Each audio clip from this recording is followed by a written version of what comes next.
টাকা দিয়ে তো সবকিছু হয় না, এটাই টাকা দিয়ে তো সবকিছু হয় না। ভালোবাসা তো বর্তমানে যারা ইয়াং অনেক সুন্দর স্মার্ট ছেলেরা তো ভালো মেয়ে পাচ্ছে না, সেক্ষেত্রে আপনারা কি বলবেন? এটা তাদের ব্যর্থতা, তারা পাইতেছে না, তারা খুঁজতেছে না, এই কারণে জন্য পাইতেছে না। ছেলেরাও তো বর্তমানে টাকার পিছনেই ছুটে ভাইয়া, শুধু মেয়েরা তো ছুটে না। হ্যাঁ, যেটা সব তারপর ওনারাও তো যে বয়স্ক মহিলাদের বিয়ে করতেছে, সুগার মাম্মি বিয়ে করতে চায়, যেটার সাথে সেটাই। তাহলে আপনার টাকার প্রতি ইন্টারেস্ট না, আপাতত নাই। আপনারা সুন্দরী ভালোবাসার মানুষ নাই আপাতত, এখন পড়ালেখার উপর ফোকাস করতেছি। আর হচ্ছে প্রতিদিন ভালোবাসার দিন, 14 ফেব্রুয়ারি, শুধু 14 ফেব্রুয়ারি একটা দিন, এটা হলো এটা ঠিক না। আর কি আমরা এমনি নর্মাল অন্যান্য দিনেও তো আমরা আর কি ভালোবাসা দিবস মানাইতে পারি, এটা তো কোনো কথা না যে 14 তারিখ মানাইতে লাগবে। আর ফ্যামিলি দিয়ে এখন দেখা যায় যে কিছু মিঙ্গল ছেলে মেয়েদের জন্য আমরাও বেরোতে পারি না 14 ফেব্রুয়ারি, আমরা ফ্রেন্ডস নিয়ে বাড়িতে চাইলেও পারি না। যেমন আর কি ইয়াং ছেলেরাই ভালো মনের মানুষ, ইয়াং সুন্দর, ভালো মনের। Thank you.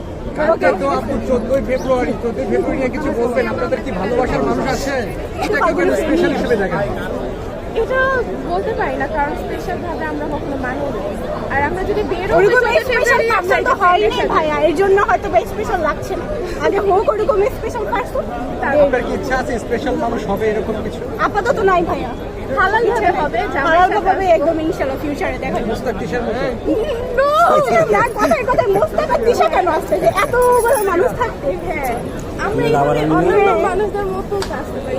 জি, মুস্তাক আর তিশা কেন হবে? ওদের ড্যাডি নিয়ে যে আসতে লাগে, সুগার ড্যাডি ভাই ঘরে ঘরে হচ্ছে, হয়তো ওদেরটা ভাইরাল হয়েছে, ঠিক আছে, বাট তাই বলা ওইটা না যে মুস্তাক আর তিশা আনা হচ্ছে, এটা তো ঠিক না। আচ্ছা, তাদের বিষয়টাকে কেন আপনারা নেগেটিভ হিসাবে দেখছেন? তারা তো বৈধভাবে। আমরা নেগেটিভ বিষয় দেখি না। আমরা কেন দেখবো? ওদের লাইফ ওরা যেভাবে কাটাতে চায় কাটাতে পারে, এটা ওদের ব্যক্তিগত চয়েস। এটা অনেকে আছে যারা নেগেটিভ ভাবে নিতেছে, বাট নেগেটিভ ভাবে নেওয়ার কিছুই নেই। ও ভালোবেসে বিয়ে করছে, এটা ওর ব্যাপার, এটা আমাদের যার যার পার্সোনাল চয়েস। সমাজের উপর কেমন প্রভাব সমাজের উপর কেমন প্রভাব সমাজের উপর, সমাজের মানুষের যার যার চয়েস, যে যেভাবে নিবে আর কি। এখন ওদের বিয়ে করাতে যে সমাজের উপর খারাপ প্রভাব পড়বে সেটা তো না, কারণ তাদের ব্যক্তিগত ব্যাপার। আচ্ছা, এমনও তো হয় যে ফ্যামিলিগত ভাবেও একটু বেশি চলা ছেলেদের সাথে, আমাদের ফ্যামিলি যদি মেনে নিতে পারে আর মানুষ সোসাইটি ছেলেকে বিয়ে করতে চান, আল্লাহ তাআলা যত এই যে ছেলের সাথে আমার বিয়ে ঠিক করে তার সাথেই করবো। এখন আল্লাহর বিরুদ্ধে তো আমি যেতে পারি না, তাই না?